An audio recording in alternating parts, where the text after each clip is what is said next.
Hello students, class 9 exercise 10A concise mathematics.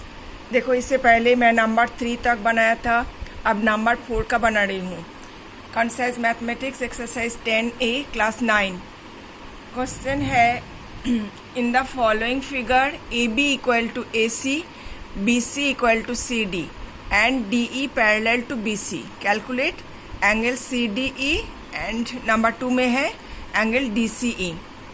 तो देख रहे हो ABC एक तो ट्रायंगल है, इसमें AB इक्वल टू CD बोला गया और BC इक्वल टू CD। यहाँ पर देखो एक तो लाइन है और यहाँ पर एक तो लाइन है, सेम सिंबल, मतलब ये दो तो लाइन इक्वल है। BC equal to CD and BC parallel to DE, find और calculate angle CDE angle DCE। अच्छा, तो नंबर 1 पहले सॉल्व करेंगे। AB इक्वल टू जब AC है तो ये angle B equal to angle C होगा।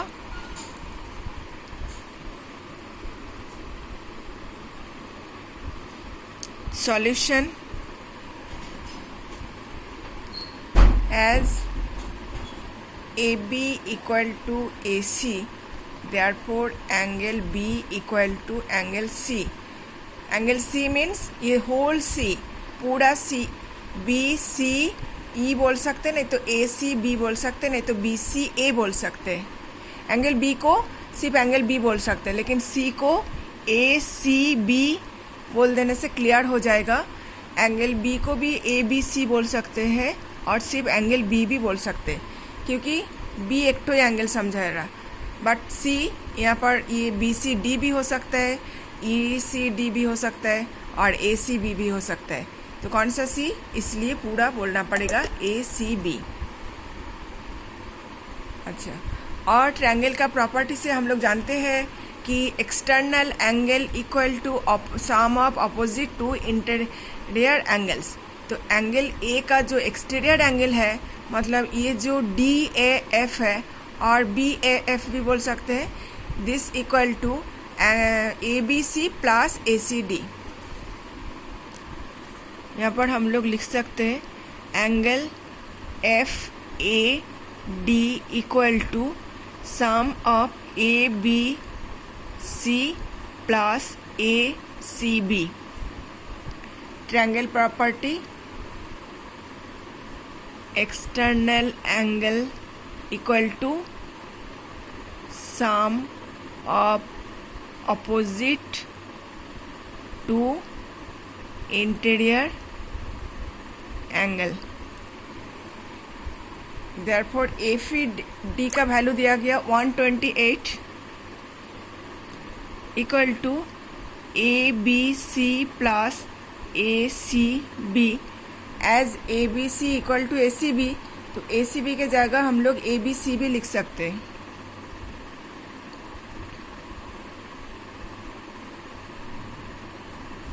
Equal to 2ABC, therefore ABC equal to 128/2 equal to 64 degree. तो B एंगल मुझको मिल गया 64 डिग्री, और जो B एंगल है वही C एंगल होगा। तो angle B equal to angle C equal to 64 degree. अच्छा, और जैसे BC इक्वल टू CD था, तो ये B एंगल जो होगा D एंगल भी वही होगा, मतलब BDC भी वही होगा। As side BC equal to side CD, therefore angle DBC equal to angle BDC equal to 64 degree. B angle अगर 64 था तो BDC भी 64, क्योंकि ये जो BDC ट्रायंगल देख रहे हो, यहाँ पर side BC equal to side CD, ये साइड और ये साइड इक्वल है, तो ये एंगल और ये एंगल भी इक्वल होगा। तो ये एंगल मुझको 64 मिला था, तो ये एंगल भी 64 हो गया। अब देखो, ये जो स्ट्रेट लाइन है AB स्ट्रेट लाइन के ऊपर ये एंगल और ये एंगल और ये एंगल, ये तीन तो एंगल का सम होगा 180, क्योंकि एक तो स्ट्रेट लाइन के ऊपर जितना एंगल होता है सबका सम 180 होता है। और यहाँ पर मुझको पूछा गया सी डी ई निकालना है, ये एंगल निकालना है। तो ये एंगल मुझको पता है और ये एंगल अगर पता होगा तो ये दो तो प्लस करके 180 से माइनस करके ये एंगल मिलेगा। और यहाँ पर हम लोगों को बोला गया था कि B C parallel to D E parallel to B C, that means B C parallel to D E. और ये लाइन अगर पैरेलल है तो ये बी एंगल और ये एंगल देखो इक्वल होगा, सेम होगा, क्योंकि correspondence angle B equal to A B C equal to angle A D E equal to 64 degree as B C parallel to D E. therefore ये angle correspondent angle.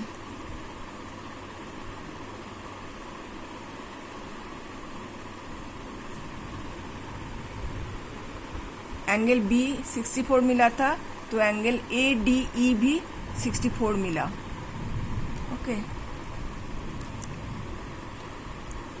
Now angle C D E equal to 180 minus, मैं बोला कि ये तीन तो angle का साम होगा 180, तो ये एंगल 64 पता चला और ये एंगल 64 पता चला, तो 180 से 64 और 64 प्लस करके 180 से माइनस करके सी डी ई एंगल मिलेगा। 180 minus 64 plus 64 equal to 180 minus 128 equal to 52 degree. तो एंगल सी डी ई मिला 52 डिग्री। और पूछा गया नंबर 2 में डी सी ई, ये सी डी ई मिल गया 52 डिग्री और डी सी ई चाहिए, ये एंगल चाहिए। तो देखो ये और ये अगर पैरेलल है और ये सी डी ट्रांसवर्सल है तो ये एंगल जो होगा ये एंगल वही होगा, बी सी डी वो होगा, क्योंकि अल्टरनेट इंटीरियर एंगल। और ये पूरा सी टर्म मुझको पता था, तो ये एंगल अगर पता चल गया तो पूरा सी एंगल से ये एंगल माइनस कर दिया जाए तो डी सी ई मिलेगा। सी डी ई मिला 52 degree. Now angle B C D equal to also 52 degree as B C parallel D E and C D transversal.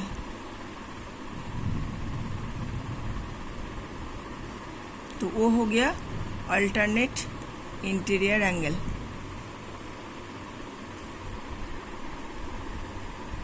Therefore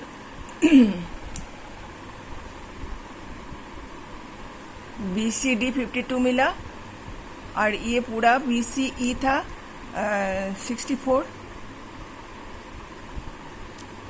B C E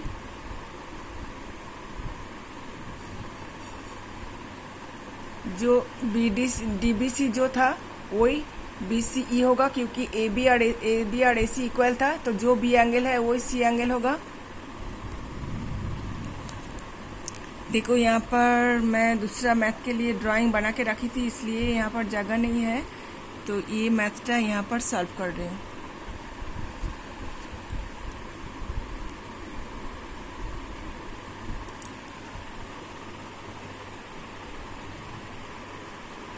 angle D C E equal to angle B C E minus B C D. Angle C D E equal to angle B C E minus B C D. तो B C E मिला था 64 और B C D मिला 52। Therefore 64 minus 52 equal to 12 degree. तो number 2 में पूछा था D C E equal to angle D C E equal to 12 degree. Okay, ये एक तो आंसर। और नंबर 1 में पूछा था सी डी ई, ये सी डी ई निकला था, ये एक तो आंसर 52 डिग्री और ये है 12 डिग्री। देखो और एक बार मैं समझा देती हूँ। A B equal to A C, therefore B angle equal to C angle होगा। और ये ए एंगल एक्सटीरियर एंगल था, तो एक्सटीरियर एंगल अपोजिट दो ठो इंटीरियर का सम के साथ इक्वल होता है। तो B plus C equal to 128 और बी और सी इक्वल, तो सी को बी बोल सकते हैं। तो बी एंगल मिला ये 2ABC, बी एंगल मिला 64। 128 को 2 से डिवाइड करके मिला 64। ABC plus ABC equal to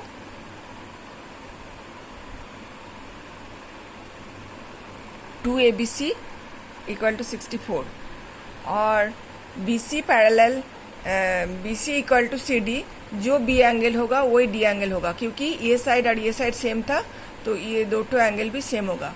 be angle अगर 64 मिल गया तो ये डी BDC भी 64 है। ठीक है, BDC भी 64 है। और CDE पूछा, तो ये जो एक तो स्ट्रेट लाइन है, स्ट्रेट लाइन के ऊपर ये एक तो एंगल, ये एक तो एंगल, ये एक तो एंगल, तो 3 तो एंगल का सम 180 होगा। ये एंगल का पता चला कि 64 है, और ये लाइन का ये एंगल अगर 64 है तो ये ADE भी 64 होगा, क्योंकि पैरेलल लाइन है BC पैरेलल DE, तो ये कॉरस्पॉन्डेंट एंगल। तो ADE भी 64 हुआ, ADE। और ये ADE plus CDE plus BDC 3 तो मिलके 180 होता है। तो CDE इक्वल टू 180 माइनस ये 64 और ये 64, ये दो तो प्लस करके 180 से माइनस करके ये मिला, तो 180 से माइनस करके ये CDE मिला 52। CDE पूछा था। और DCE के लिए, DCE निकालने के लिए देखो ये लाइन और ये लाइन पैरेलल है और ये ट्रांसवर्सल है, तो ये जो होगा ये वही होगा। ये 52 था तो ये भी 52, BCD भी 52, BCD 52। और पूरा सीटा हम लोग जानते हैं 64, BCE 64 था, तो 64 से 52 अगर माइनस कर देते तो DCE मिलेगा। 64 से 52 माइनस कर दिए तो DCE मिला 12 डिग्री। ओके, ये है answer, DCE equal to 12 degree. Next math बनाते रहूँगी, वीडियो देखते रहना। अभी बनाऊँगी नेक्स्ट मैथ, नेक्स्ट वीडियो में देखते रहना। और चैनल सब्सक्राइब करना और यहाँ पर लाइक कमेंट दे देना। और कुछ क्वेश्चन रहेगा तो कमेंट में लिख देना। Okay, thank you.